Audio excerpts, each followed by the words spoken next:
Então, bom dia a todas e a todos. Mais um encontro, né, dos colóquios do Grupem, o Bebê e a Música. Aceitar aqui, Adriane.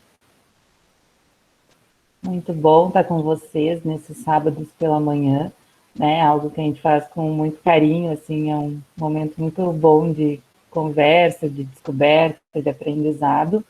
E hoje, então, a gente, né, já está no nosso quarto encontro e vamos falar sobre o tema 3, né, que eu vou deixar para a Carol e a Babi falarem um pouquinho mais sobre esse tema. Então, bom dia. Hoje nós vamos falar, só um minutinho que a pessoa fica com os equipamentos abertos para fazer as consultas, né, de cada coisa. Hoje nós vamos falar sobre o nosso terceiro tema, comportamentos dos bebês durante as práticas musicais. E para isso foram indicados 2 textos, né, para leitura e um texto para leitura complementar, que aí é opcional, se a pessoa quiser acrescentar um pouquinho mais aí de conhecimento e informação.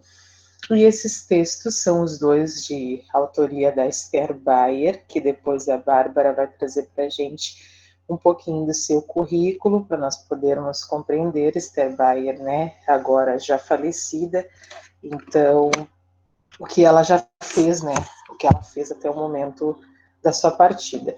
E os textos que nós indicamos foram A Dança dos Bebês, um estudo sobre os movimentos dos bebês ao ouvirem música. E este estudo, né, foi publicado no Encontro Anual da ABEM em 2003. E é interessante que este estudo, ele deriva de outras, da pesquisa que já estava em andamento nessa mesma época, né, mas pontuando mais específico as percepções da autora sobre a movimentação dos bebês, né, enquanto aconteciam as propostas musicais do projeto Música para Bebês. Então é interessante que às vezes o teu foco é um, mas surgem outras pesquisas a partir disso, né, de questões que vão aparecendo e vão ficando emergentes, né. E é impossível falar de bebês e falar de músicas sem prestar atenção também nessa movimentação, nessa interação, que já faz parte também do foco de pesquisa, já fazia parte do foco de pesquisa da autora e os seus orientandos, né? E o segundo texto é Interagindo com a Música desde o Berço, um estudo sobre o desenvolvimento musical de bebês de 0 a 24 meses, que aí foi anterior a este de 2003, lá em 2001, apresentado no Encontro Nacional da ANPOM. E aí neste, a autora faz um breve relato, breve mesmo, porque tem 5 páginas o texto, né, sobre o que já vinham percebendo dos encontros que eles faziam, né, ela e o seu grupo no projeto Música para Bebês, um projeto de extensão da URGS, e já apontando algumas percepções, né, vamos dizer, resultados ainda do que os vídeos já vinham sinalizando, que eram feitos vídeos, né, para registrar ali as vivências com os bebês e os seus familiares, e é bem interessante, porque no final do texto a autora já vai trazendo que percepções foram essas e que nos ajuda a relacionar com o que a gente vê aí nos bebês com os quais a gente convive, ou nos vídeos que a gente assiste, ou nos textos que a gente lê. E o texto de leitura complementar é um texto que já vai trazer uma experiência de uma outra instituição, que é legal também. Nós vemos outras instituições fazendo projetos voltados para bebês, que é o texto Influência da Música no Comportamento de Crianças Participantes do Projeto de Musicalização para Bebês na UFBA, né, na Federal da Bahia, e foi apresentado no terceiro Seminário de Cognição e Artes Musicais Internacional. A autora do texto é Angelita Maria Vanderbroek, imagino que seja assim que se pronuncia. E aí já vai trazer uma outra perspectiva de uma outra instituição, e a gente pode tentar fazer, né, referências, o que tem de semelhante em projetos voltados para o bebê, o que se mantém, o que outros modificam. Então, estes são os textos do nosso encontro de hoje, os 2 primeiros, e como leitura complementar, este terceiro.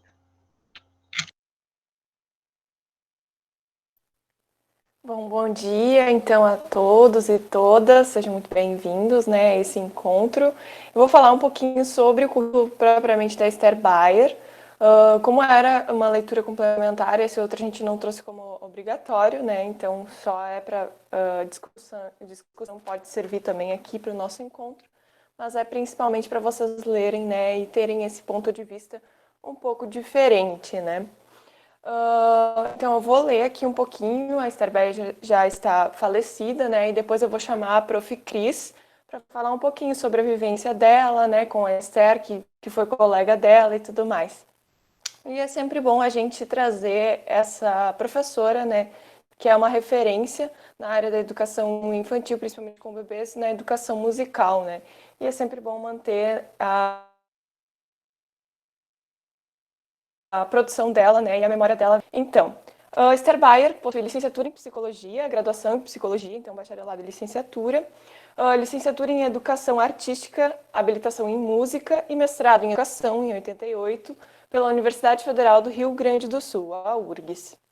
É doutora em psicologia da música pela Universidade de Hamburg, da Alemanha, né, em 93. Atualmente é professora adjunta, no caso, como isso foi tirado do Lattes, ainda está presente lá, então ela já faleceu, era professora adjunta da URGS, lotada do Departamento de Música e Instituto de Artes, né?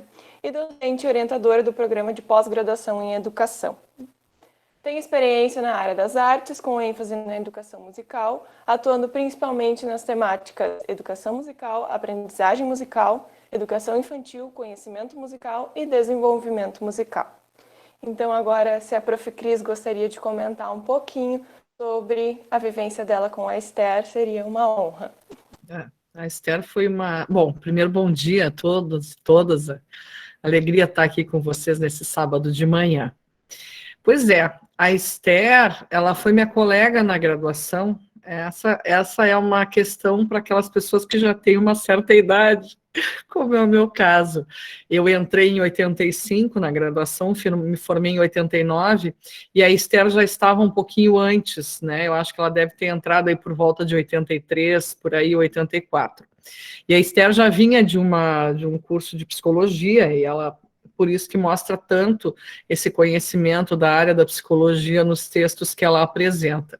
Ela foi minha colega em diversas disciplinas, e aí eu vou trazer uma coisa mais afetiva aqui, que eu acho que também é legal a gente trazer isso em relação aos autores e às autoras nossas, né?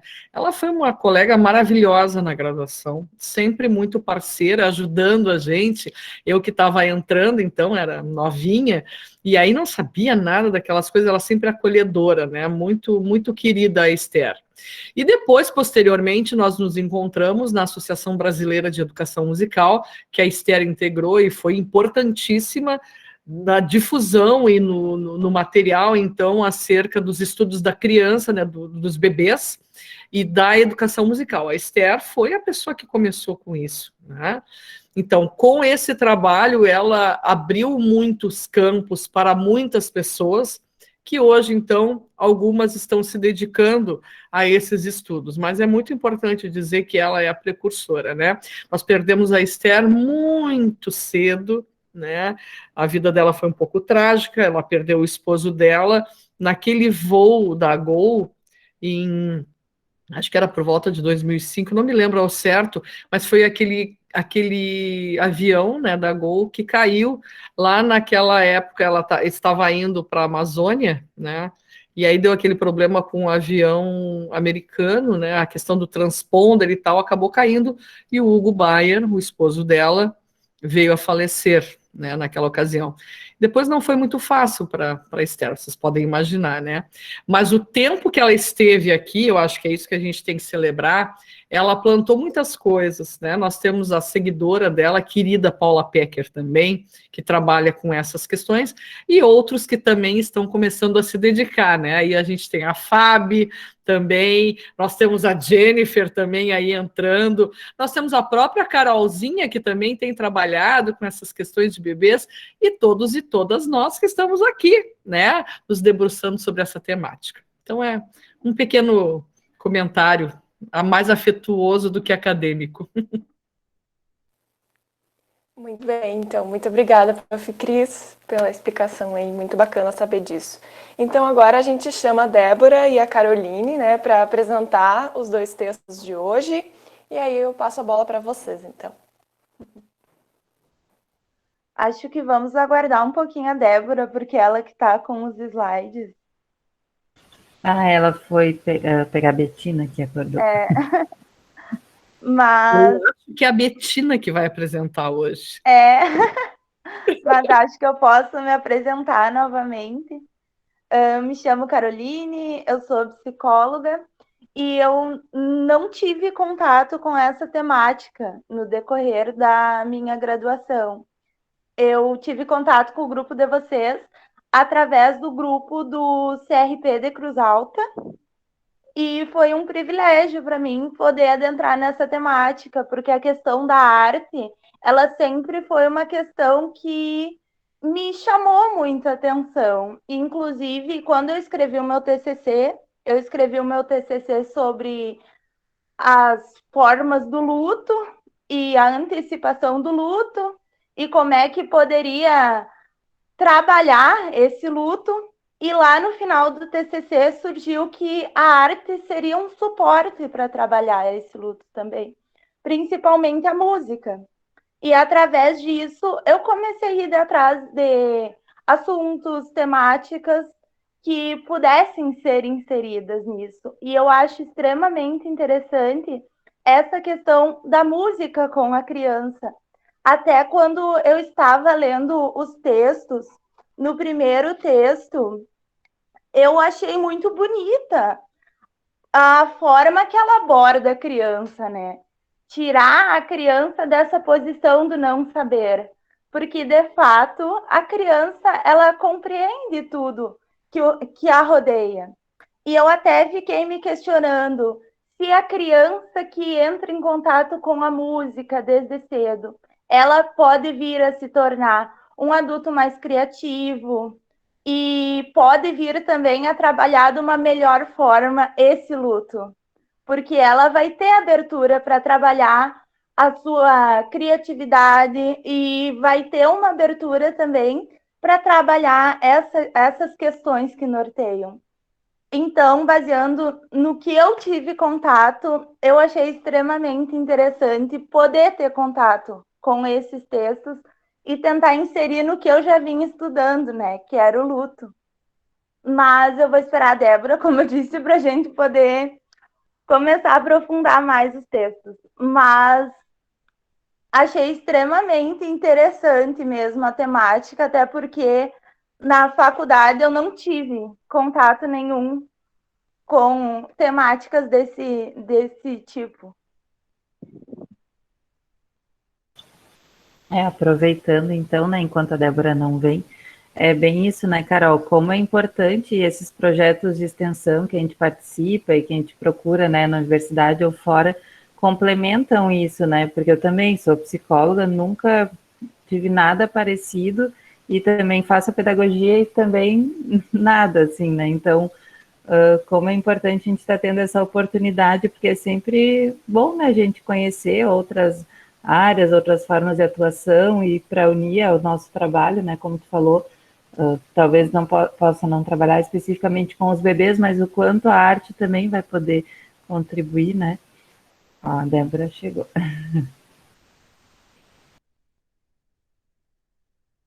Débora, a gente estava falando um pouquinho para iniciar o trabalho de vocês, não sei se já está tranquilo aí, a Betina já está pronta para ela apresentar, ela que vai apresentar hoje. Pode ser, né? Já está ensaiando aí. Agora está tranquilo. Eu não sei se vocês conseguem projetar para mim aí, porque eu tô com medo da minha internet, que ela tá bem instável nos últimos tempos. Aí eu mando ali no grupo ali o PowerPoint. O PowerPoint não, o PDF. Pode ser, acho que manda ali no grupo.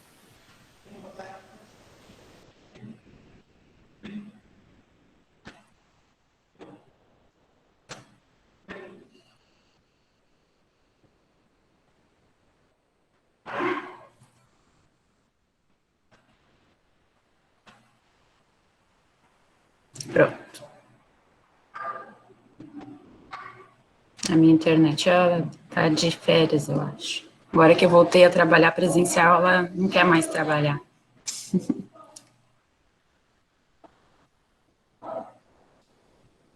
Deu certinho?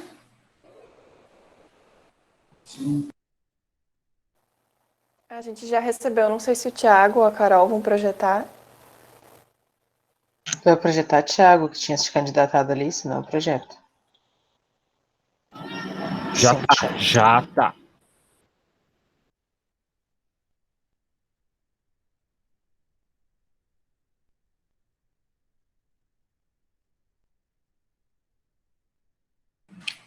A gente fez um formato um pouco diferenciado dos textos e a gente gostaria bastante da participação de todas, assim, para que a gente pudesse conversar. A gente foi fazendo estilo um mapa mental um especial, assim, de alguns tópicos e destacamos alguns trechos, assim, mais relevantes, né, dos dois textos, né, por ser os dois textos tratarem referente às questões do projeto de música, né, que a Esther realizou. E também a gente organizou, tu pode passar, por favor, para o segundo. A gente também organizou um momento de depoimentos, então, conforme a gente for conversando e o pessoal que lê os textos, se teve alguma experiência que gostaria de relatar também, a gente reservou um momento para que a gente pudesse estar fazendo essa troca, né? Eu tenho a Betina, minha filha, né, que é minha mini cientista ali, experiência, cobaia, meu objeto de estudo. Trabalho com os bebês também, e as questões da música em si, para mim, tá bem latente ultimamente, pela questão de estar fazendo parte do grupo EN aqui, de estar fazendo parte com você já desde o ano passado, e poder estar olhando a minha prática em sala, né, com outros olhares, né, porque eu já comentei outras vezes com vocês que, lamentavelmente, nós não temos um professor de música, de fato, né, de música, né, então nós pedagogas acabamos também sendo professoras de música, mas a gente não tem muito o conhecimento teórico, o domínio sobre o conteúdo em si da música, né, e agora tendo essa oportunidade do grupo aqui de estudos, a cada texto que eu vou lendo, assim, e vou me apropriando mais, eu começo a ter um outro olhar para a minha prática, e atualmente eu estou com os bebês, e agora nós voltamos ao trabalho presencial e eu tô assim, confesso que eu tô exausta, assim, né? Porque eu já não estava mais no ritmo. Tenho a Betina, agora tenho, com a função dos protocolos, eu só posso atender 3, mas tem sido um desafio, assim, né, para voltar ao ritmo do trabalho, né? Então, eles também vão ser e estão sendo meus objetos de estudo, assim, e tudo que eu tenho visto e lido, em especial com esse encontro de hoje, que é voltado, assim, para um projeto que foi realizado com um grupo de bebês, eu consigo refletir na minha prática também, né, e começar a pensar de outra forma, né? Então, agradeço novamente a oportunidade, acho que esse texto também vai ajudar bastante a gente, assim como os demais, né, que ainda temos a estudar. E uma roda de conversa, enfim, né, para ser uma troca mesmo, né, não ficar só eu e a Carol aqui falando, conversando, mas que vocês todos possam destacar também algumas partes importantes, né, destaquei alguma parte ali que para mim também ficou algumas questões, assim, de me apropriar mais, então eu trouxe para a gente poder estar conversando também, a gente trouxe essas questões, eu e a Carol, já estou mais próxima, né, já estou chamando a Caroline de Carol, né, mas a ideia seria essa, assim, se a Carol quer falar alguma coisa de introdução, assim. Eu já tinha começado antes trazendo um pouco da experiência que eu tive, o porquê que me despertou o desejo de estar inserida no grupo, né? E eu estava te esperando, até comecei colocando que eu achei muito bonita a forma que foi abordada, que foi escrita escrito os textos que nós trabalhamos, porque até eu comentava com a Débora essa questão de ainda ser necessário de trabalhar com os sujeitos que a criança, ela entende as coisas, ela não é uma tábula rasa como era vista antes, né? Então, esses textos fomentaram bastante essa questão e a questão do estudo musical nas escolas. Eu achei uma coisa fantástica, uma coisa linda, porque é a partir dali, né, que a criança ela vai começar a se inserir, se constituir em todo o seu contexto social. E a forma com que a autora traz também a importância da aproximação da família, né, nesse evento da criança sendo inserida na música, né?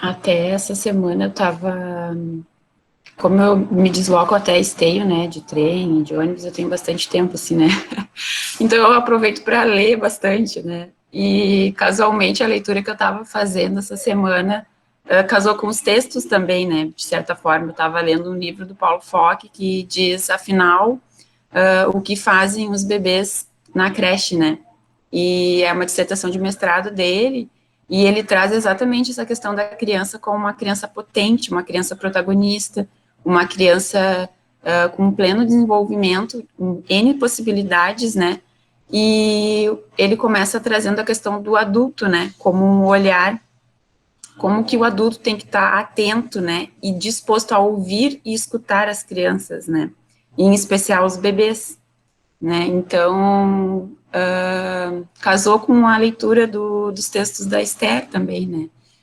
porque, pode passar, por favor, para o próximo, que a gente já até foi entrando, né, porque ali no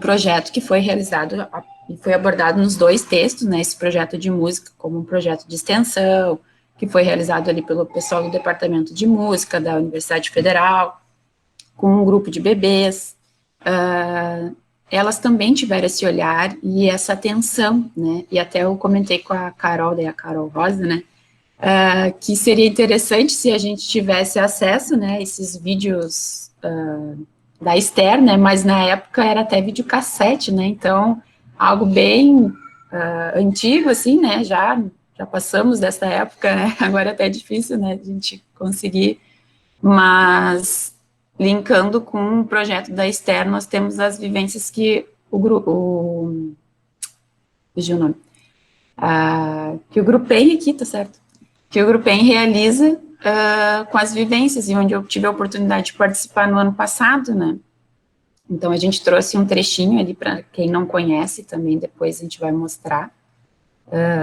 como é que funcionam as vivências do Grupem, como foi, né, e aí a gente tem um gostinho para pensar também como é que a Esther realizou, né, e ela, pelas observações que ela realizou, foi através dessas gravações, né, então ela teve essa observação atenta, né, dos movimentos, né, da questão do som, dos bebês, como é que eles reagiam, né, então, casando com a leitura que eu estava fazendo, né, como o papel do adulto é importante nesse momento, e o quanto, pelos estímulos que o adulto vai oferecer para a criança, ali, para o bebê em especial, o quanto isso vai afetar o desenvolvimento dele, né. Alguém levantou a mão aqui, que apareceu. Não sei se a gente pode abrir agora. Acho que sim, a Cris levantou e o Thiago também. Que legal. Não, só fazer um comentário, né, o quanto a gente talvez não se aperceba, e vocês que são mais novinhas e novinhos, antigamente, se a gente pensar, e não é tão antigamente, né, é pouco, em termos históricos, né, historiadora Bárbara aqui de plantão, a gente vai ver que é pouco tempo que temos quando as crianças, elas eram enfaixadas, tá? Então vamos pensar que era uma mumiazinha, o bebezinho ficava durinho, né, então, porque claro, era uma crença que se tinha, né, que a criança era mole, podia desconjuntar tudo, aquilo ali, e vejam o quanto a coisa melhorou e o quanto as crianças começaram a desenvolver a partir do momento, por exemplo, que pararam de ser enfaixadas. Elas começaram a ter mais liberdade. Então, todas essas questões que eram em casa, era também nos espaços das chamadas creches, né? Ou esses lugares que as crianças, que os bebezinhos também ficavam. Então, ali ficavam enfaixados, no lugar escuro, né? Porque não podia ter luz, porque podia fazer mal para os olhinhos. E vejam, e as crianças, e o Paulo Fock, ele é ótimo, ele traz um material muito importante mesmo, e quero dizer que na Rede Municipal de Ensino de Porto Alegre foi uma revolução a entrada dele no sentido dos seus conceitos, né? Então, mais estímulo às crianças, mais brincadeiras, conversar com as crianças, porque as crianças não são, elas entendem, né? E isso é que é o mais maravilhoso para nós pensarmos o quanto nós temos de potência com os bebês, inclusive dentro ainda do ventre materno, e depois também. Então, isso é uma maravilha, mas também é um desafio para a gente, porque também nós temos que cuidar, né? O bebezinho está ali, ele é um ser vivo muito importante que entende. E aqui eu quero dizer que isso eu também fiz com a minha filha, né? Então, é a teoria e a prática aqui que eu fiz. Excelente, Débora e Carol, parabéns pela fala. Eu só ia comentar, tipo, vai de encontro ao que a Carol já trouxe lá no começo, e agora a Cris complementou muito bem, assim, essa ideia, né, de que o bebê, ele é ativo e que ele tem, né, então isso é uma coisa que vem bastante também, é uma evolução científica, se a gente for pensar de um lado, né, porque são também as pesquisas científicas que trazem esse olhar, né, sobre a infância, que se tu vai olhar lá os primeiros autores, eles faziam exatamente isso, né? Eles observavam nos filhos ou nos, sei lá, sobrinhos, coisas assim, né? E começam de observar que, não, peraí, né? Ele tá só respondendo passivamente, né? Ele tem alguma outra coisa, né?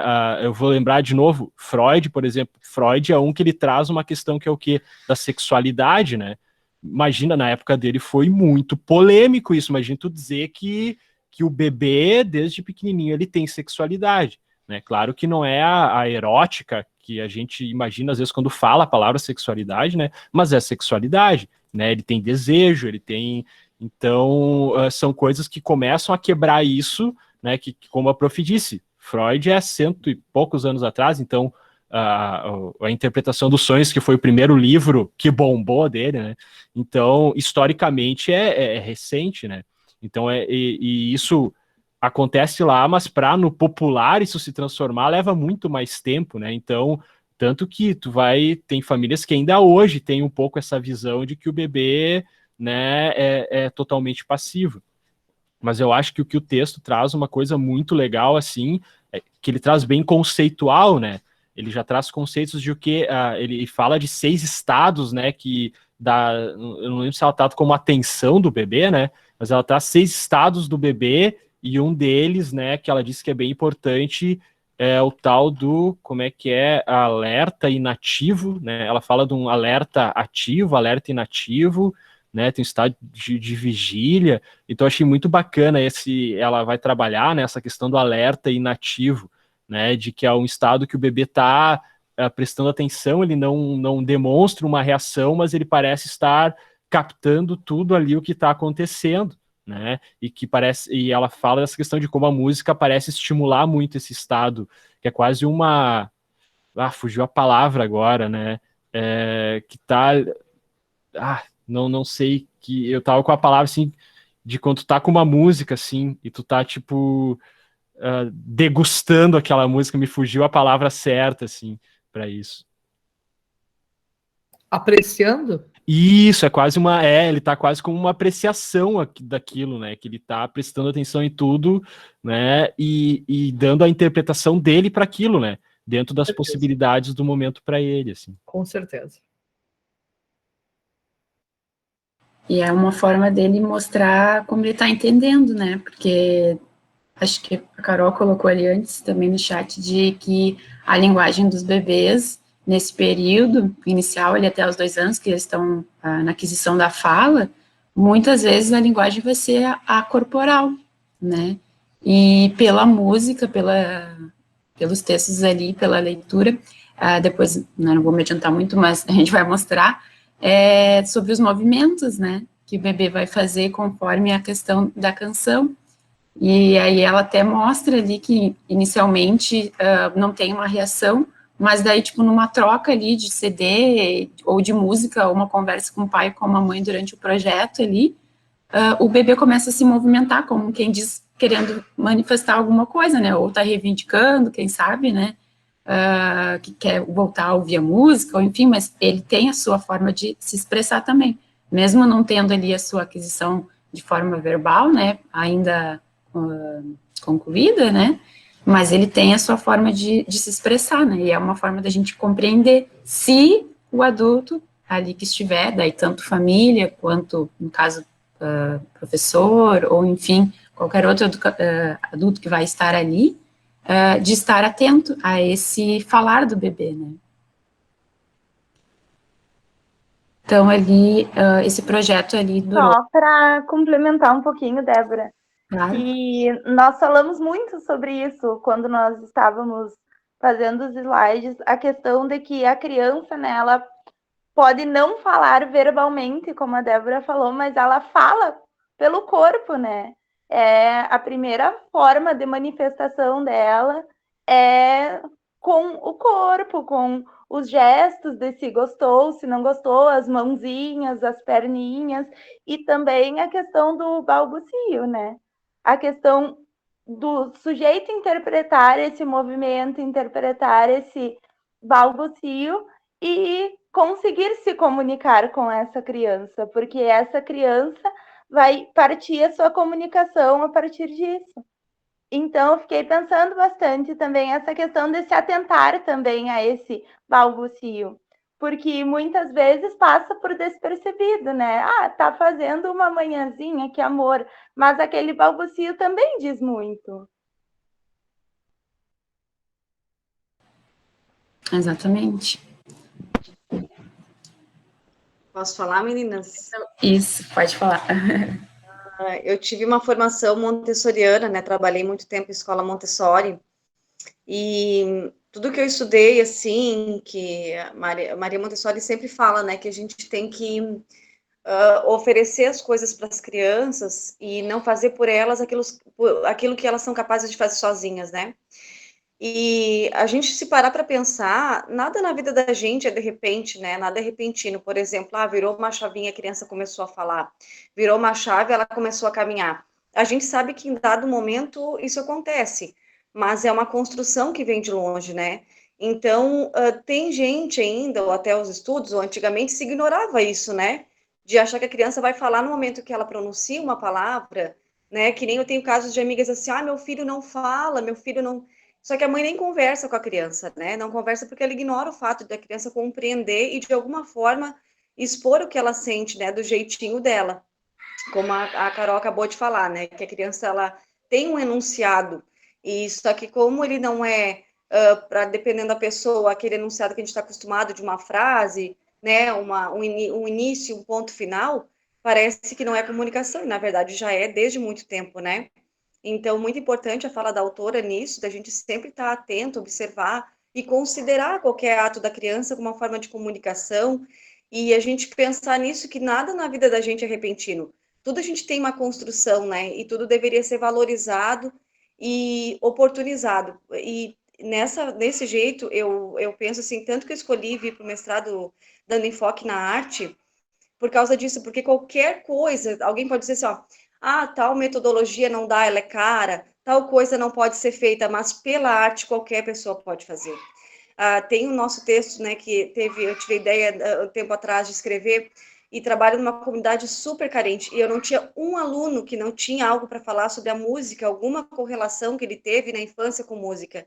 Então, assim, a arte é inteiramente forte para que a gente possa oferecer alguma coisa de qualidade, porque tantas teorias, tantas coisas são caras, e a arte não. A arte não tem quem não conviva com a arte, quem nasça, né? Tanto que a questão do folclore, a gente comentou com a prof, ela que trouxe para nós essa abordagem de preconceito, né? porque é algo que vem do povo, então parece que não vale, né? Vale aquilo que é científico, que é provado, mas a gente tem tanta coisa boa na vida que é inerente nosso, que é nosso, a musicalidade, a arte, e a gente tem que valorizar, especialmente nos bebês, né? Quando a gente se abrir para isso, entender que a nossa vida ela é uma construção, né, para observação e oferecimento, né, de propostas, a gente com certeza vai ter algo bem melhor, né? Porque realmente a arte está em todo mundo, pode ser o mais pobre, o mais rico, não tem quem não tenha qualquer conexão com a arte, né? Especialmente a música, o cantar, né? Que a gente fala, a nossa voz é um canto, né? Então era isso.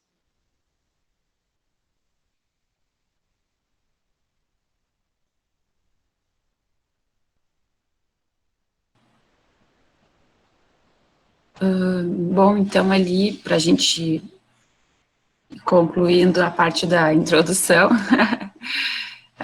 teve então esse projeto, né, que inicialmente foram um grupo de 10 bebês, mas depois, acho que devido à grande demanda, acabou se tornando um projeto bem extenso, e a gente foi procurar na internet para ver se a gente encontrava, enfim, os vídeos, mas encontramos algumas fotos, e aí essas fotos que estão ilustrando a apresentação aqui são fotos que foram retiradas de uma escrita que nós encontramos ali no Lume, desse projeto, né? Eu não sei exatamente qual foi o período, mas alguma coisa a gente conseguiu encontrar, assim, naquela época, né? Então, ele foi encontros semanais de 1 hora, né, durante 2 anos. Pode passar, por favor.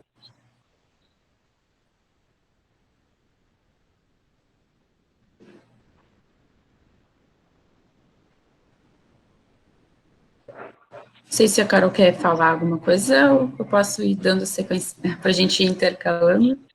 Pode ir dando sequência. Eu acredito que a gente antecipou bastante coisa, né? A gente foi conversando e foi falando bastante, né? Então a gente já comentou sobre a questão ali do bebê,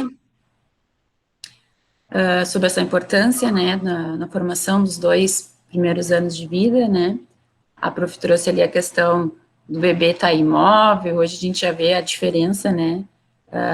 E muitas pessoas vão falando que como as crianças estão diferentes, né? E agora, mais do que nunca também, cada vez elas estão mais espertas, assim, e uma observação que tem me chamado a atenção agora, com o retorno presencial, que é uma coisa que talvez daqui a um pouco vai gerar estudos também, é essa geração da pandemia, né?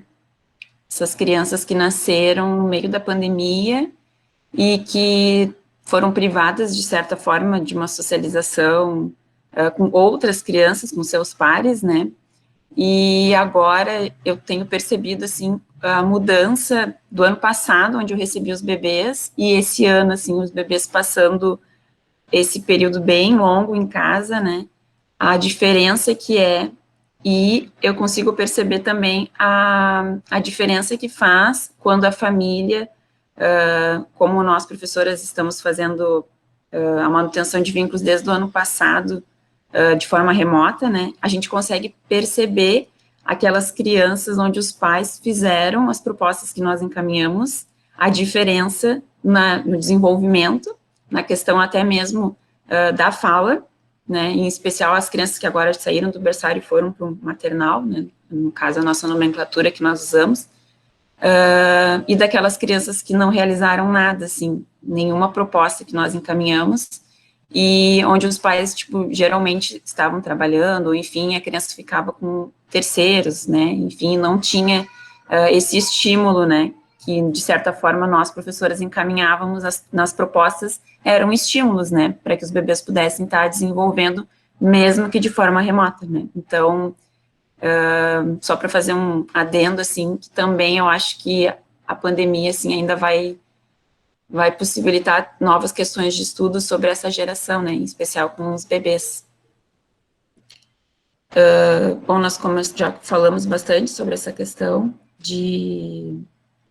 dos bebês ali, até nesse projeto da Esther, ela pensou bastante sobre como que eles iriam fazer para chegar nessas crianças que geralmente, né, a gente tem todo o movimento da infância que agora os bebês estão entrando mais novos na escola, né, mas que antigamente, bem provável que na época que foram escritos e que foram feitos esse projeto, talvez as crianças não tivessem a convivência na educação infantil ali, que nem a gente tem hoje, né, e então ela tinha uma questão de como atingir essas crianças, né, de como alcançar essas crianças e também atingir esses pais, porque eu vejo, assim, pela experiência da escola, assim, nitidamente, quando a gente tem a parceria da família, como faz a diferença para o bom andamento do trabalho. E agora, em especial na pandemia, assim, nossa, dá para te ver, assim, escrachada, assim, a diferença, né? Então, ela tinha essa preocupação de estar propiciando e estar instruindo também, né? Que as famílias, às vezes, não têm o conhecimento, né? Então, também foi uma oportunidade que essas famílias tiveram de poder vivenciar presencialmente, né? Daí eu até fiquei comentando com a Carol que nas vivências do ano passado, né, eu tive a oportunidade de vivenciar de forma remota, né? Mas o quanto foi importante, assim, mesmo de forma remota, participar dessas vivências, porque inicialmente eu pensava, nossa, como é que vai ser, né? Tipo, online, assim, né? Com bebês tão pequenos, como é que vai dar certo, não vai dar certo? E ao longo da trajetória, assim como a Esther foi vendo, né, observando pelos vídeos que foram estudados, o quanto que os bebês que tiveram um contínuo ali no projeto demonstraram, e aqueles bebês mais velhos que estavam entrando recentemente já estavam fazendo uma comparação, assim, os que estavam entrando, que eram mais velhos, que poderiam ter mais conhecimento sobre as explorações, já ter passado por aquele período.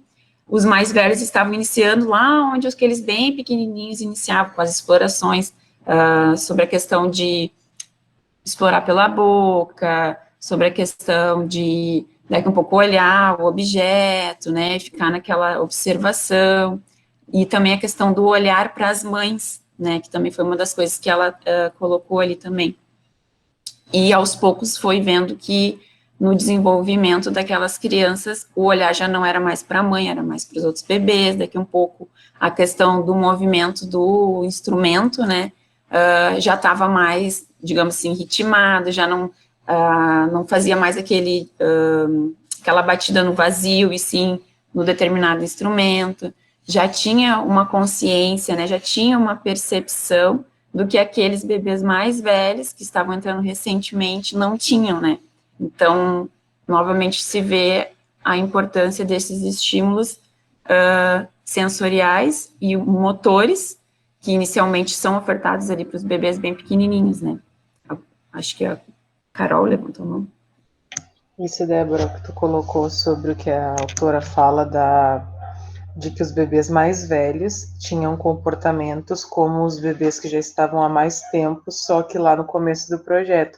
E aí a gente vem com aquela ideia, né, do Piaget, de que todo mundo aprendendo algo volta para essa fase exploratória, né, tanto um adulto quanto um idoso, todo mundo que vai aprender alguma coisa vai sempre se remeter à sua fase exploratória, de querer conhecer aquilo, de interagir com o objeto e tudo mais, para depois fazer outras relações, né, independente de faixa etária. Aí os mais velhos chegavam e eles tinham posturas, mesmo sendo mais velhos, que os pequenininhos lá, bem pequenininhos, tinham quando chegaram no projeto antes. Então é algo que se trata mesmo dessa experiência, né, dessa vivência, e o que justifica a questão de que todo mundo pode aprender música estudando e se dedicando, e desmistifica em alguns aspectos aquela ideia de dom, né, e de a herança musical, como algumas pessoas dizem, né. Então é algo interessante.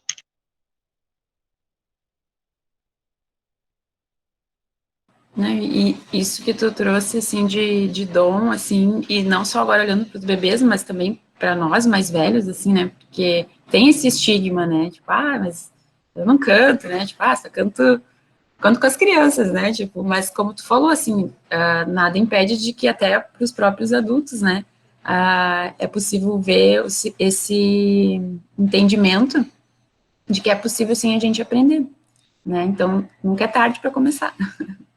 Só que daí, né, Débora, bem o que a Carol falou, talvez a dificuldade seja justamente a gente adulto voltar para essa fase exploratória, né, e é o que eu observo muitas vezes, né, quando alguém mais adulto, assim, vai querer aprender música, instrumento musical, principalmente que é o que eu trabalho, né, os casos, assim, que eu dei aula que deram super certo, tipo, teve um cara que era um pastor lá, já tinha seus 50 e poucos anos, ele aprendeu, mas é que ele se propôs a isso e a voltar a esse estágio de beleza, eu não sei nada, então eu vou ter que, né, bem isso, como se estivesse voltando para o estágio exploratório, assim, da infância mesmo, assim, que é pegar coisas bem básicas, e para muita gente isso é muito difícil, né.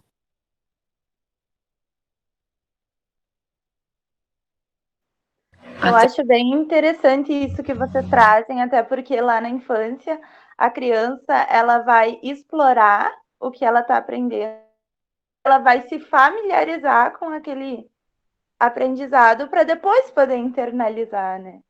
Então ocorre todo esse processo que se torna mais difícil na vida adulta. Tem um processo de resistência na vida adulta. Por experiência própria, na minha adolescência, eu cismei que eu tinha que aprender a tocar violão, porque muitos dos meus amigos tocavam violão desde cedo, eu achava muito bonito. E eu tive uma resistência muito grande para dar procedência àquele aprendizado e acabei desistindo. E por muito tempo carreguei também essa questão do dom, né, que trazem e que é uma coisa que está internalizada socialmente. Então, acredito que deva-se trabalhar muito essa questão também de voltar para a exploração, para a familiarização, até chegar a uma internalização, né? Trabalhar uma coisa mais social, porque esse pensamento, essa ideia se impregna socialmente de que um aprendizado ele vai ser bem sucedido se ser passado de geração para geração. Pode ser que complementando agora a fala da Caroline, que pode ser que eu vou falar uma coisa muito idiota, mas enfim, eu vou falar porque são coisas que eu estou pensando aqui. Muito desse estado de que a gente vê, né, enxerga dos bebês e que a gente tenta pegar para a gente, né, quando vai aprender alguma coisa nova, é também um pouco do resultado desse contexto que a gente está vivendo. Então, se a gente tem um ambiente, e aí eu puxo bastante para a família também, que sempre possibilita esse resgate, né, desse estado de poder aprender coisas novas, e tanto construir isso com os bebês, eu acho que facilita muito para a gente depois também entender esse comportamento, né? Tipo, esse estado de que tem o bebê quando está aprendendo alguma coisa, assim, não sei. Estou pensando aqui, jogando para o grupo. Não sei se vocês concordam com isso. Eu achei interessante aqui um comentário que a Bruna fez no chat aqui. Mas, gente, tudo isso tudo que está sendo falado traz prova de que a aprendizagem não acontece por transmissão. Pelo contrário, é imprescindível, até totalmente ao encontro da teoria de Piaget, a ação dos sujeitos sobre o objeto de conhecimento. E tudo isso que a gente vem falando sobre essas questões me fez lembrar uma parte do texto, ali, até fui procurar ele aqui para trazer aqui, que eu achei bem interessante, que é no final do primeiro, onde ela fala sobre interagindo com a música desde o berço, bem no finalzinho, ela traz um trecho que diz da seguinte forma, assim, ela faz tipo uma conclusão, né? Muito haveria ainda a discutir a respeito dos resultados encontrados, mas para finalizar gostaria apenas de tecer rapidamente alguns comentários sobre o processo musical que atravessam esses bebês. Eles provavelmente serão os que viverão mais anos neste novo século e milênio que se inicia, podendo vivenciar muitas experiências novas na música do século XXI. O trabalho com eles de forma parcialmente aberta, dando-lhes espaço para interagir com o objeto musical à sua maneira. No nosso caso, dançando, sorrindo, agarrando, engatinhando, poderá abrir-lhes uma porta para que sejam indivíduos, não só em busca de salas de concertos e audições, para serem bons ouvintes, à moda convencional, mas também buscando modos concretos de realizar uma audição ativa e participativa, desfazendo-se aí gradativamente o espaço fechado para o compositor como produtor e o ouvinte como receptor. Então, eu achei essa parte que casou bem com o que a gente vem conversando, vem falando aqui, e novamente reforçar, né, a importância desses momentos, né. E eu vejo que muitas vezes as pessoas têm esses estigmas e não compreendem, né, e acredita que, agora eu vou puxar lá para a minha prática, né, mas para a questão da educação infantil, né, mas vocês só cuidam, né, tipo, é só cuidar, entendeu, não tem o educar, né, e olha quanta coisa a gente está aqui estudando e lendo, e olha quantas coisas que podem afetar o desenvolvimento dessa criança a longo prazo, e até mesmo resultar lá na vida adulta, né? Então, de novo, a gente volta a falar sobre a questão de que é importante, né? E de que esses estímulos têm que ser qualificados, ter que ter um estudo, né? Não pode ser qualquer coisa, né? Então, eu volto a puxar uma defesa da educação infantil, né? O quanto a educação infantil é importante para as crianças, né? E quanto o trabalho de nós, professoras, pedagogas da educação infantil, é imprescindível, assim, né? E a participação das famílias também, para que possam estar desenvolvendo isso com as crianças, né? Mas pode passar, por favor. E acho que mais alguém aqui levantou a mão. Tiago quer falar? A Bárbara também levantou. Eu só ia comentar no sentido do que tu falaste, né, da importância da educação infantil e pensando essa própria questão, né, desse estado que a gente falou de exploratório e coisa, ele vai depender também, tipo, não é algo natural, né, não é algo que vai surgir do nada, então isso também vai depender de ter um ambiente propício, né, e aí entra uma importância grande, né, da educação infantil, assim, porque ela precisa propiciar essa possibilidade exploratória, né? E a família, óbvio, em primeiro lugar, a família precisa possibilitar isso, né? Também essa coisa exploratória que a gente não pode esquecer que o adulto, né? A estrutura do adulto, do próprio da possibilidade de aprendizado, essa estrutura ela é formada lá na infância. Então, né? Que nem a gente falando de um adulto querer aprender um instrumento, beleza? Mas para ele voltar para essa posição exploratória, ele precisa ter tido lá na infância um desenvolvimento disso, né? Precisa ter estruturado isso. Se ele não estruturou isso lá, ele não vai ter um parâmetro saudável, um parâmetro legal quando adulto para poder fazer isso, né? Então, isso que tu colocou, né, é essencial, assim, que a educação infantil saiba trabalhar isso e a família saiba, né, trabalhar isso também. Sempre a nossa luta, né, a parceria entre escola e família, né, nós da educação infantil batalhamos bastante para isso, né, para que as pessoas vejam, e agora na pandemia, assim, ficou bem nítido, assim, né, que o quanto aquelas propostas que estavam sendo encaminhadas eram importantes, né, e aí a gente tinha que fazer os pais entenderem que, tipo, determinada proposta, às vezes parece tão simples, tão boba, né, tipo, para quê? Mas olha quanta coisa por detrás tem que vai estar envolvendo e desenvolvendo aquela criança, né? Então, tem todo esse papel e essa parceria que a gente tem que fazer. Acho que aqui a gente já comentou bastante também. Deixa eu só dar uma olhadinha aqui. Uma questão que eu acho bem legal da gente retomar, que também é sobre a questão da repetição da atividade, né?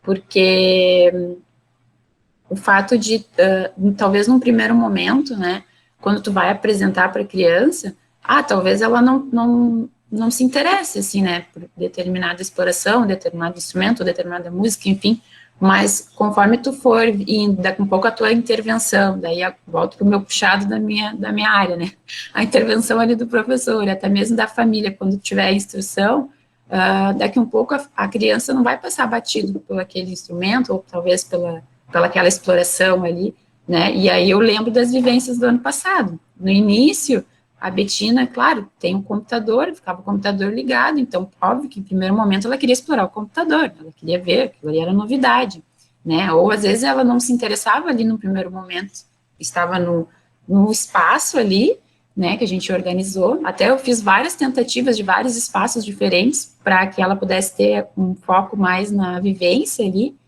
E inicialmente outras coisas chamavam a atenção dela. Então, aí tem a questão também de organizar esse espaço também, de se ele ser um espaço propício para que aconteçam essas vivências, essas aprendizagens também, que não tenha outras interferências, né?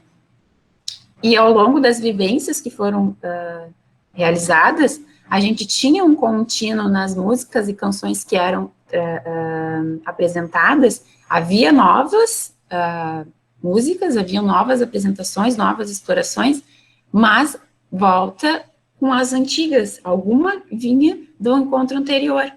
E foi muito interessante que num dos últimos encontros, eu acho que foi, tinha a música sempre do Cadê Achou, e até no início, acho que em algum momento, não sei se foi aqui agora, que eu lembrei e prestei atenção de que a Betina no Cadê Achou, na música de levantar ali o tecido, teve uma das vivências que não foi cantada essa música do Cadê Achou, mas ela foi lá e buscou um tecido e veio no momento da vivência e trouxe para a gente fazer aquela exploração, né, e eu fiquei ali, tipo, nossa, até comentei com a Fábio na época, né, olha, sei lá que associação que ela fez, talvez de a gente estar ali, né, naquele espaço, naquele momento, ela vendo as outras crianças, vendo o pessoal ali, o que fez ela se ligar, assim, né, e ela fez uma ligação que naquele momento a gente tinha aquele tecido, no encontro anterior a gente teve, e no outro não teve, mas ela foi lá e buscou e a gente brincou juntas, né, então eles fazem conexões também, eles estão, isso é uma forma também deles estarem aprendendo, de estarem se desenvolvendo, né, então a questão da repetição também, para que eles possam, ao longo, ir se apropriando, daqui a um pouco eles já estão conhecedores daquele momento, daquela música, enfim, e daqui a um pouco novas experiências, novos desafios vão surgindo também, né, e até mesmo a questão que a autora traz lá no texto, sobre a questão de daqui a um pouco eles estão até mesmo balbuciando sílabas que são condizentes com a canção, né, com a música, né. Alguém aqui apareceu, Fábio, levantou a mão. Então, depois eu tenho algumas considerações para falar a respeito das vivências, mas eu vou esperar que eu acho que vocês vão trazer mais alguma coisa. Mas só complementando o que a Débora falou, dessa importância do educador também entender um pouco da questão da educação musical quando ele for trabalhar com as crianças, né? Porque vários autores trazem essa questão que não é só música pela música, a gente também tem que compreender, tem que ter um objetivo para fazer esse trabalho, né? A Débora citou ali a repetição, e daí o pessoal estava falando, a questão da exploração, né? Até o próprio tempo de vivência, ou a finalidade de utilizar uma música na educação infantil, a gente também tem que ter o conhecimento disso, e por isso que é tão importante também que esses profissionais, né, que trabalham na educação, estejam aprendendo mais para saber o que vão fazer com as crianças. E com esse nosso trabalho que a gente tem feito, eu ouvi várias pedagogas assim, tipo, nem sabia que era por isso que a gente usava música, né? Eu nunca parei para pensar sobre isso. Então, acabam utilizando a música em sala de aula, e a música é utilizada quase que a todo momento, né, na educação infantil, mas o quanto é importante a gente saber de que forma utilizar, quais as canções utilizar, né? Então, por isso também a importância desse trabalho que a gente faz aqui, né?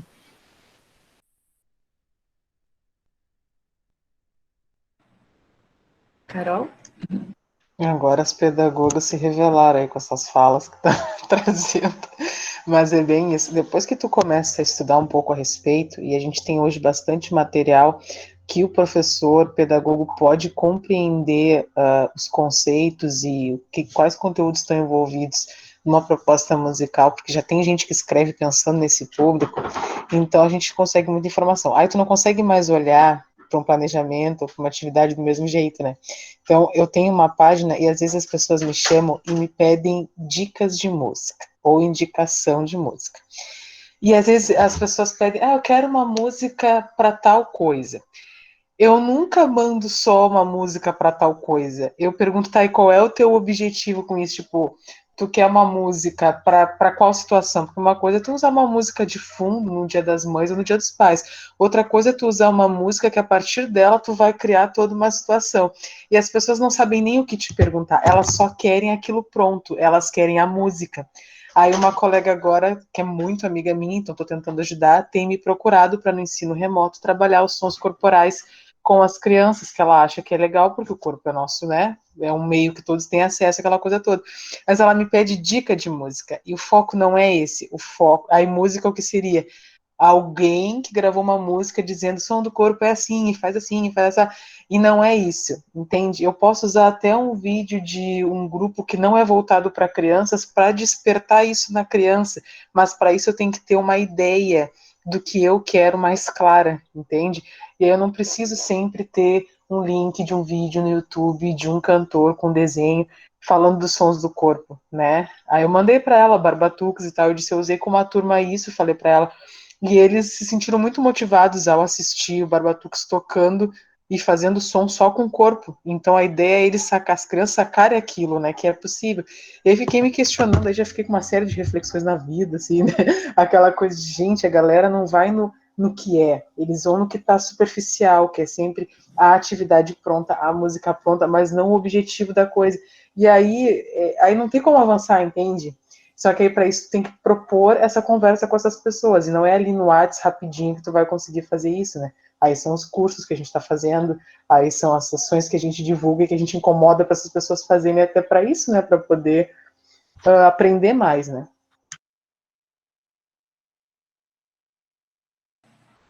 Eu não sei se tinha. Eu vi uma mãozinha aqui, mas agora não aparece mais. Se eu tinha alguém mais para falar. Era o Thiago. Não, é que eu desisti um pouco porque ia longe daí, mas era só que isso que a Carol falou, né? Eu lembrei até das discussões que a gente está tendo na aula com a Cris de educação musical, né? De como, na verdade, isso que a Carol falou é muito reflexo, assim, dessa ideia, tipo, de como a música se tornou um produto, né? E a gente vive num social, um produto de uma sociedade consumista. Então a galera quer o quê? Ela quer uma música, a música é dos profissionais da música, então ela quer um produto pronto, bonitinho, que fale sobre aquilo, né? Sendo que esse movimento que a gente faz aqui e que a própria pessoa está querendo fazer, mas não sabe, né? É o contrário, é de tornar a música do cotidiano. É tipo assim, não, eu quero falar sobre corpo, mas se eu quiser, eu posso fazer uma música sobre o corpo, eu posso inventar se eu quiser, né? Se eu tivesse essa cultura musical, né, eu poderia criar uma música agora sobre corpo para cantar com a criança, né? Só que a gente não tem, daí a gente quer o quê? Quer tudo prontinho, né? Que a música para cada momento, né, produzida pelo Rick Bonadio. Não gosto muito do Rick, mas tudo bem. Mas nem eu, desculpa, mas nem eu. Sabe que agora a Carol falando assim me despertou N pensamentos assim, mas essa cultura do pronto, né, essa cultura do, em especial assim, vou puxar para o meu assado, né, mas da educação infantil, da folhinha pronta, do planejamento pronto, sabe, de tudo pronto, entendeu? Eu quero isso, e aí eu vou lá e buscar, e eu quero pronto, entendeu? Mas eu não reflito, eu não crio, eu não sou autor, né? Eu não busco, eu não pesquiso, né? E aí também entra uma questão, assim, de tipo, o Thiago trouxe que eu acho que é muito bacana, e que em uma das disciplinas que eu tive, quer dizer, a única disciplina que eu tive de música na faculdade, né? Logo que a professora Leda se aposentou, a gente teve uma substituta, que é a Simone, que eu não lembro o sobrenome dela, mas ela me marcou muito, assim, com a questão... Oi? Simone Haslan? Eu acho que é um nome meio esquisito. A Rádio Esmeralda. Ela é a Adriana, é. Eu sei que ela participou de uma questão era um episódio, mas tinha alguma coisa relacionada com a televisão, tinha um programa, agora eu não lembro. Mas, enfim, ela me marcou muito, assim, mesmo pouco tempo que a gente teve com ela, né, sobre essa questão da gente criar com as crianças, né. Então, assim, que nem a Carol falou, o Thiago trouxe ali também, daqui um pouco, uma questão do corpo, daqui um pouco, junto com as crianças, a gente cria uma música junto, a gente cria uma canção, a gente cria um medley ali, a gente cria junto, sabe? Então, quebrar com essa ideia de, você é da música, então, me ajuda, eu vou pegar a música, ou, por exemplo, assim, vou ter a música para guardar os brinquedos, vou ter a música para ir para a fila, para ir para o lanche, sabe, daí coloca a música num patamar lá embaixo, assim, sabe, eu acho que a música é muito mais do que isso, não é somente este momento na escola, em especial na educação infantil, né, que tem uma cultura de ter música para esses, meio que música ritmada para os momentos da rotina, e a música é nesse momento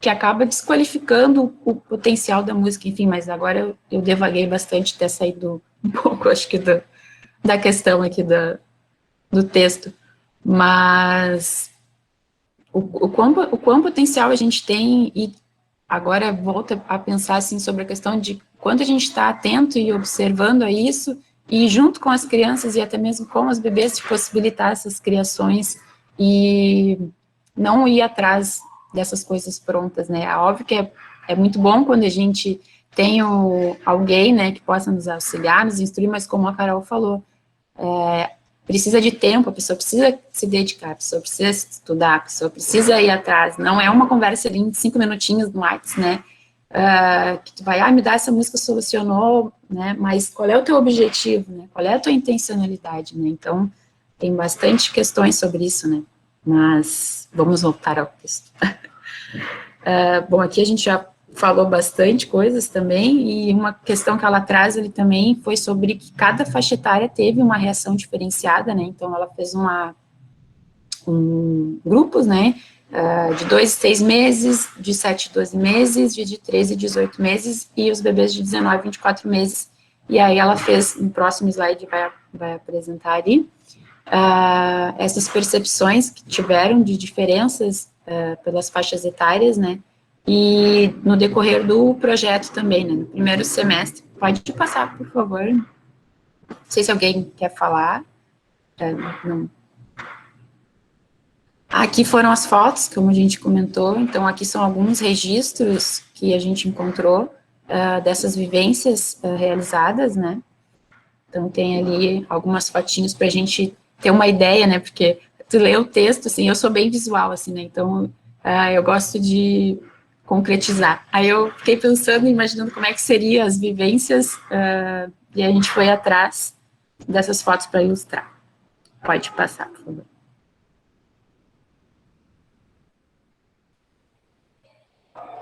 Então, ali ela fala sobre as questões ali de que no primeiro semestre ali aparecia bastante as questões dos sorrisos, né, do olhar, né, que a gente comentou anteriormente, do toque, né, no instrumento, né, mais para o segundo semestre já aparecia mais a questão de segurar, de sacudir, também tinha a questão de colocar na boca, né, dos balbucios, né, bem esses movimentos mais sensoriais e de exploratório, né. Já no terceiro semestre, ela percebe que todos realizam já alguma tentativa de interação com o objeto, né, e que daí já muda a questão dos olhares, não mais voltado para referência para a mãe, mas para os outros bebês também. Também ela traz sobre a questão das percepções com o corpo, né, e aí o bebê já começa a ter as suas reações, né, então ela traz a questão do balanço da cabeça, do corpo, das palmas, a questão dos joelhos, das flexões de joelhos, né, e a maior precisão no tocar nos instrumentos, né, e a questão também que a gente tinha comentado sobre o acompanhamento, seja eles por balbucios ou pequenas sílabas, né, referenciada à música, né. Pode passar, por favor. Uma coisa que chama bastante atenção é que, a partir dessas modificações que a Débora traz, mesmo que modifique o olhar, não é mais voltado para a mãe, mas sim para o objeto, mas a mãe está ali fazendo suporte para que ele possa internalizar aquela ação e produzir a partir dali um conhecimento. Até nas fotos lá, acho bem interessante frisar a importância do suporte que está atrás do bebê, para que ele possa constituir aquela ação. E também a questão do ambiente, né, que a Débora trazia antes, porque o bebê ele vai se constituir também pelo ambiente que ele está inserido e pelo suporte que estão dando para que ele possa se desenvolver.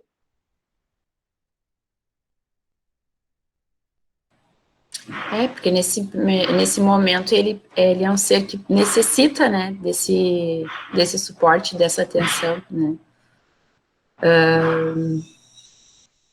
Aí aqui o Thiago trouxe ali inicialmente, ele comentando sobre a questão de nativo e do ativo, do alerta, né, que a Esther traz, né, e aí eu fiquei lendo, e aí eu disse, mas será que eu entendi bem tudo isso daqui que ela traz? Mas eu achei bem, bem interessante, e aí até se mais alguém puder comentar, assim, nessas questões, assim, dessa parte, assim.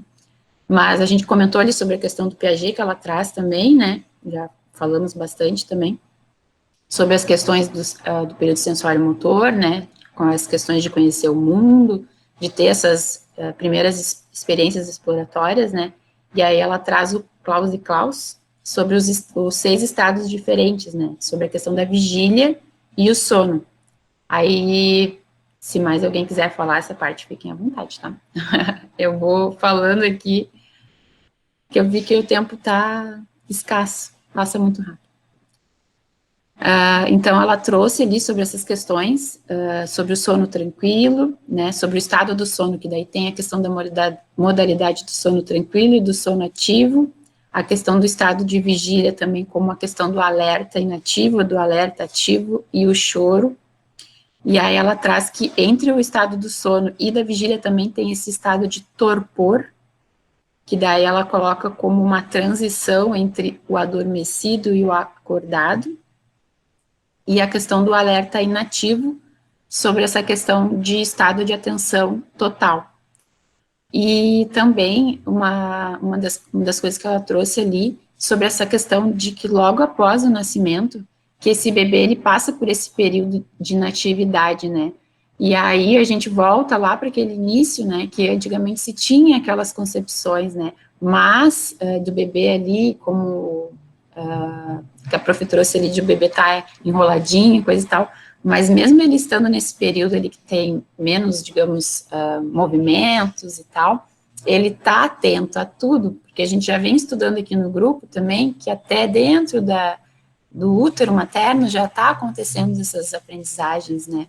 Então, ele não é de forma alguma tá inativo ali, de certa forma ele tem as suas concepções ali, ele tá com os olhares atentos, e uma das coisas que eu achei bem bacana, assim, quando eu estava grávida da Betina e que eu li em algum lugar, agora eu não vou lembrar, era de que quando tu chegasse do hospital, tu mostrasse para o bebê, passeasse com ele por toda a casa mostrando, né, e explicando, né, aqui é tal lugar, aqui é tal lugar, esse aqui é fulano de tal, esse aqui é fulano de tal, né, então, tipo, o quanto essas aprendizagens lá para o bebê desde pequenininho, né, mas muitas pessoas pensam assim, mas é só um bebê, nem vai entender nada. Não, tá entendendo sim, tá entendendo tudo.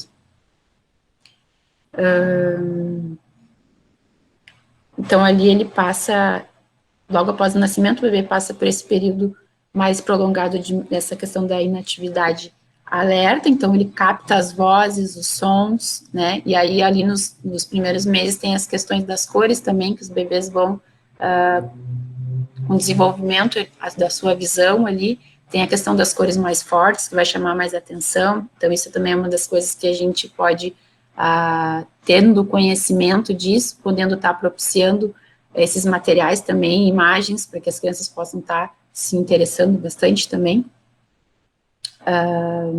Acho que agora saiu da apresentação.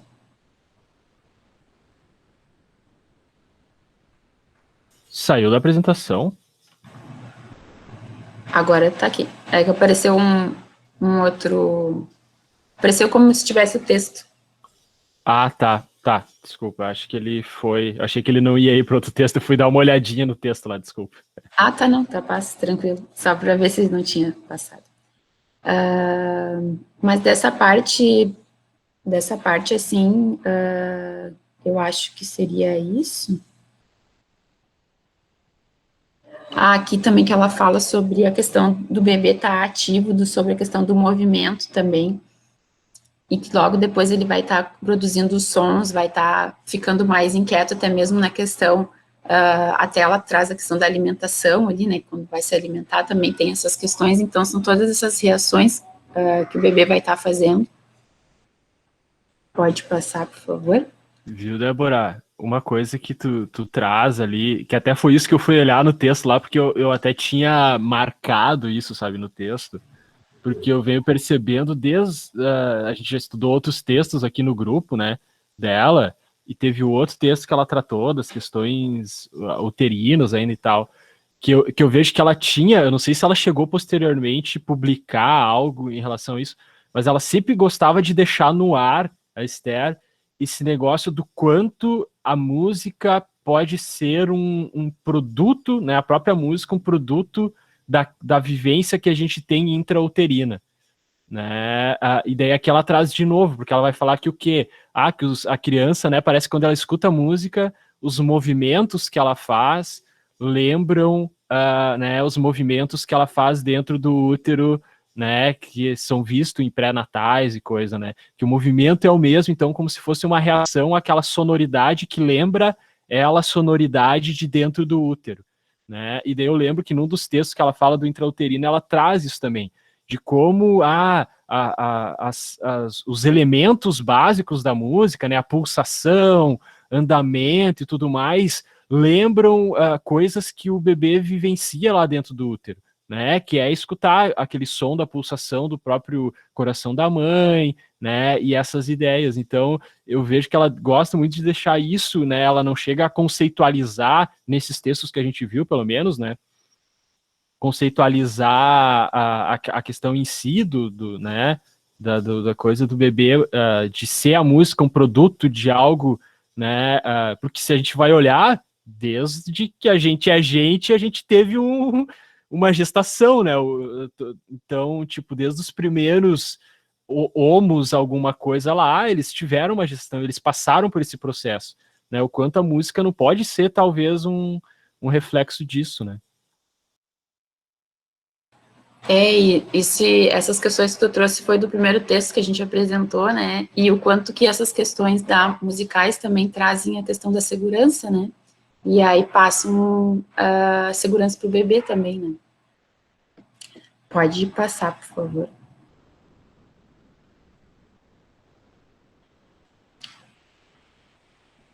Bom, aqui a gente já falou bastante coisa também, mas a gente foi meio que uns destaques, assim, tipo, um mapa mental das questões que a Esther vem trazendo, né, da pesquisa que foi realizada. Então, as questões das músicas, da aquisição musical, né, tem os seus primeiros indícios, a questão dos primeiros sons, mas que não é somente esses primeiros sons, né, não é somente voltado com a questão da voz, né, então ela traz as questões dos movimentos, que nem a gente já foi comentando, né, a questão das diferenças dos movimentos também, nas percepções, conforme a cada faixa etária, tem movimentos típicos, né, desenvolvimento diferenciado, e que ela traz ali também que no período de 0 a 6 meses, mais ou menos, tem pouco movimento, né, mas, como a gente comentou anteriormente, que até ela cita ali no texto que, numa troca e outra de CD, ou quando a música parou, ou foi conversar com o pai, a criança, de certa forma, se movimentava, né, então, de alguma forma ali ela também estava reivindicando alguma coisa, enfim, se comunicando.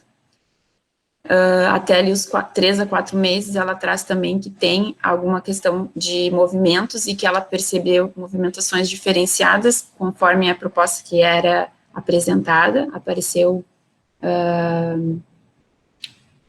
reações diferentes dos bebês, e aí na análise dos resultados ali ela diz que teve algumas propostas, né, que produziram mais movimentos, né, do que outras, e que eles vão se modificando conforme a criança vai crescendo, né, então ela traz essas percepções, assim, após a análise desse período que foi realizado esse projeto, né.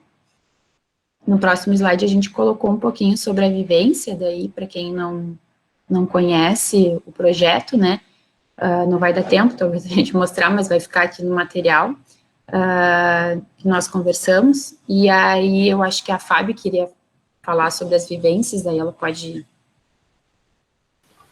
Isso. Então, só falar bem rapidinho, né, sobre as vivências, até tem outros materiais a gente explicando melhor depois sobre como que foram as vivências e a relação da música e desenvolvimento dos bebês.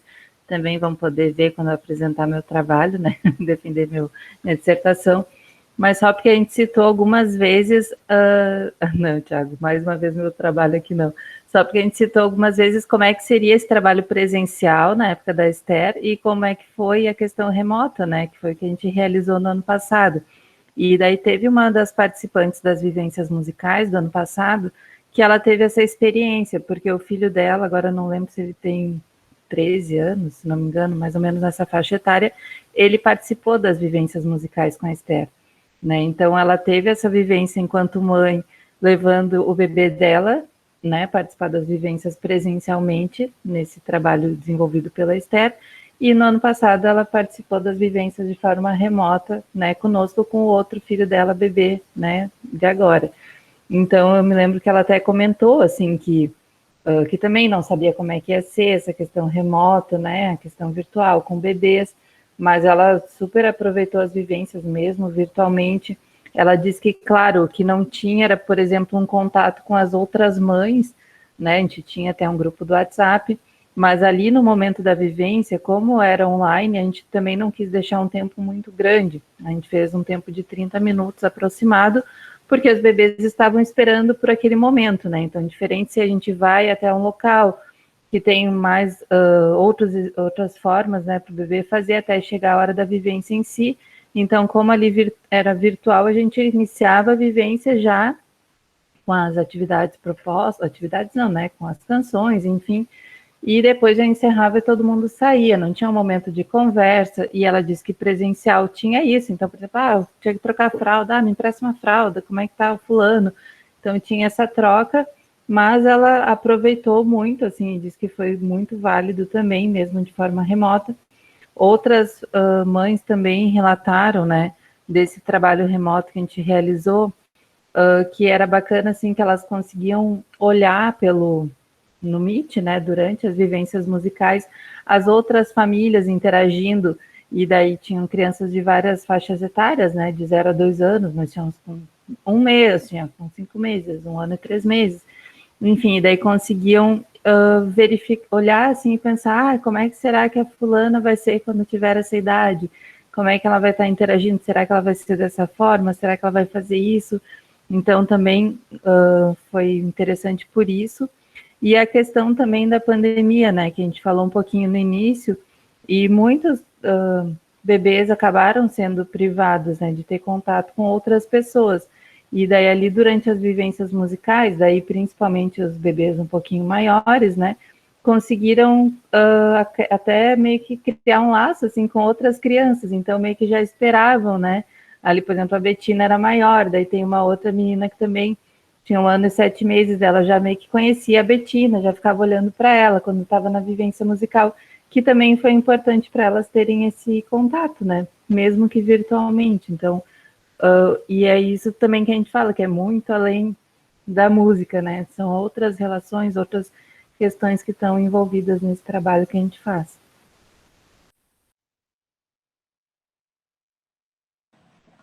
Depois, quem não conhece as vivências, que como é que foi no ano passado, né? Depois pode dar uma olhadinha. E esse ano também está tendo, né? E tá em outro formato, e agora eu também estou participando junto com a Betina, né? E o que a Fábio trouxe, assim, para complementar, foi bem importante para nós aqui, porque como foi bem no meio da pandemia, e a Betina nasceu em 2019, eu entrei de licença, retornei para o trabalho um mês, e aí começou a pandemia, então ela não teve nem a oportunidade de ir para a escola, ou poder ter contato com outras crianças, porque logo que a gente começou a sair, ela tinha acho que 4, 5 meses, e aí com 7 meses já...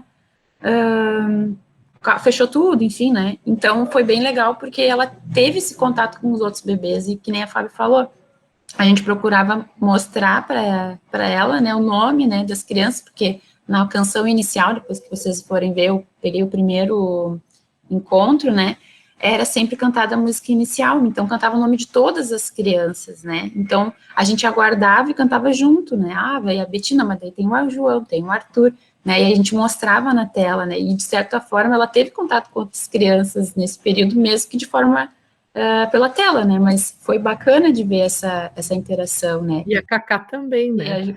E a Cacau também, que participou, que é o cachorrinho da Prof. Cris. A Betina, nossa, amor, né? Tanto ela tem uma paixão por cachorros, que agora a gente tem cachorro também. A gente canta até hoje, cadê a Cacá? Mas bem importante, assim, né? Então, ter essa questão do presencial, né? Que é diferente, né? A gente tem toda uma questão, mas que o remoto, né? Nessa situação veio e também contribuiu e bastante, né? Para as questões do desenvolvimento das crianças. E depois, quando a Fábio apresentar a dissertação de mestrado dela, a gente vai poder ver melhor.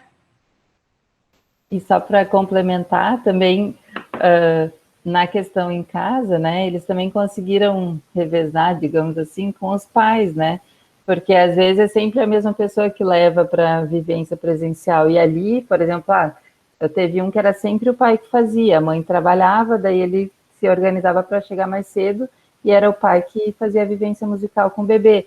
Tem outro que um dia ela falou assim, hoje é tu, te vira, e deu para o pai fazer a vivência. Então, eles também puderam ter essa experiência, que também foi bem importante, né, para a família, para o bebê. E para finalizar aqui, no nosso horário, ela trouxe uma parte ali no final do texto que achei bem interessante de refletir sobre isso, porque realmente a gente tem uma questão cultural, né, diferenciada tanto do Ocidente quanto do Oriente, né, e ela traz ali que na nossa sociedade ocidental está muito envolvida em buscar a exteriorização, a extroversão, a ação e a sociabilidade. Já em contrapartida, verificamos de modo geral, no mundo oriental, uma ligação muito maior para a introversão, o ficar consigo mesmo, a meditação, o crescimento e da profundidade da vida. E aí ela faz essa relação com as questões da música, porque das percepções das crianças ali, daquele momento que se tem do parar, do olhar, de explorar, daquela concentração, né, que vai sendo desenvolvida também, e dessas percepções realizadas, né, pela música. E aí tem essas questões de importância também, sobre essa questão mais de observação mesmo, né, e a diferença, né, e aí até ela traz uma questão ali depois no texto sobre reflexos para posterior, né, sobre a questão do desenvolvimento da criança ter mais atenção, a questão de estar mais focado em determinada situação, né. Pode falar quem levantou a mão aqui. Baixou? Alguém tinha levantado a mão? Eu só ia comentar da questão disso, né, que um dos textos dela ali, ela tá bem assim, deu para sentir que ela tava fazendo uma defesa dessa questão daquela atenção, a atenção passiva, acho que era, alguma coisa assim. Eu perdi já o texto lá que eu tinha aberto dela.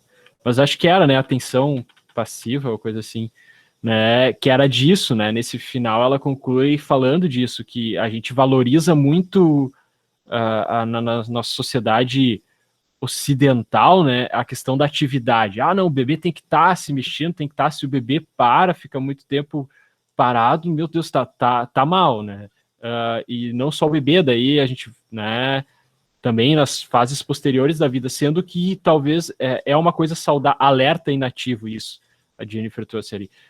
E daí que ela fala anteriormente disso, né, daquelas fases dela, coloca desse alerta inativo, que é um momento muito especial para o bebê, que é onde ele está prestando atenção, ele está aprendendo, né, mas ele não tá, nesse momento ele não está fazendo nenhuma reação, né, e ele é necessário, para tu ter depois uma parte ativa, é necessário tu primeiro prestar atenção, né, e isso daí, esse final ela coloca disso, né, de como talvez a gente estimule muito essa coisa da atividade, a gente esquece, né? E ela traz as culturas orientais, como elas têm a questão da meditação, a questão de tu parar, né? E hoje em dia a nossa cultura ocidental tá, né, tá muito em voga, essa coisa da meditação também tá vindo muito, né, do pessoal, não, vamos parar e pensar sobre os nossos pensamentos, né? Então, eu acho bacana isso de ela linka isso, então, com a própria questão da educação musical e a própria questão dos estados lá do bebê, né? De como a música pode estimular isso, né? Lá já na infância.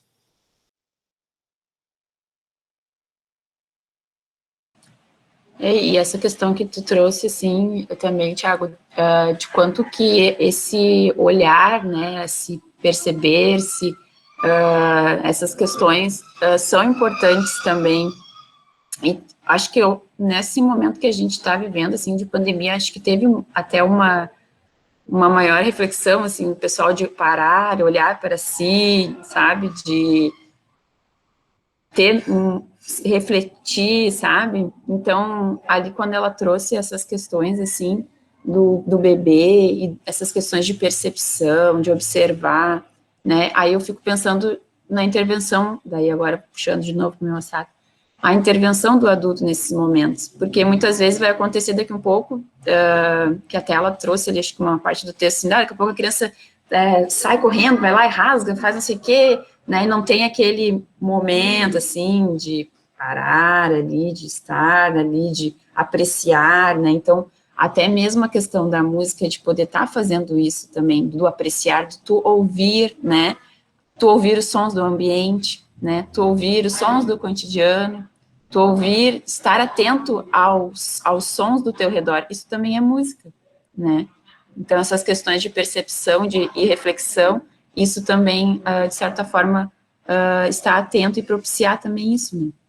Isso que tu falou, Débora, se não me engano, ela traz no momento que ela tá falando dos bebês que participavam há tempo, e daí de uns novos que entraram, que daí os que já estavam há tempo, eles tinham já esse hábito de, na atividade, primeiro ficar nesse alerta inativo, assim, de escutar para depois fazer, e que os novos tinham esse afobamento, assim, de querer sair fazendo já, né? Querer sair fazendo na hora. Exatamente.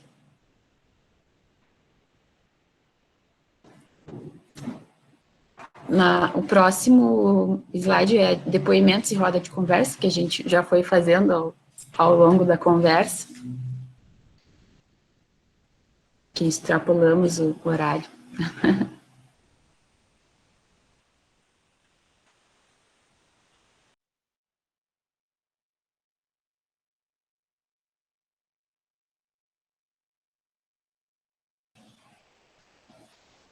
Acho que era isso, pessoal. Agora com vocês. Então, muito bem, muito obrigada, assim, né, sempre é muito bom essas discussões, e essa era a ideia desses colóquios, né, e está sendo muito bacana, assim. Agradecer a Débora, né, por mais uma vez estar aqui apresentando, a Carol também por estar conosco, né, mesmo nessa função de mudança, né, conseguiu ter esse tempo para compartilhar aqui conosco. E antes da gente fazer o nosso selfie, aquele de sempre, né, queria dizer que ali no grupo, daí quem quiser botar o seu relato, assim, de como é que foi, ler os textos, cada encontro podem colocar, e daí a gente também vai utilizar naquele informativo final alguns relatos nossos mesmo. Então, quem quiser botar alguma reflexão, algo que sentiu vontade, pode falar, Jennifer. Antes da gente finalizar também, eu queria ver com as meninas do próximo encontro, as mediadoras somos eu e a Alessandra, então fiquem à vontade para nos questionar, para pedir ajuda, enfim. O tema é a relação mãe-bebê, né, com a música, então eu e a Alessandra estamos disponíveis, até pensamos em criar um grupo no WhatsApp, eu acho que são 4 integrantes para esse, né, eu lembro que era um pouquinho mais, mas aí a gente conversa lá no grupo, tá bom?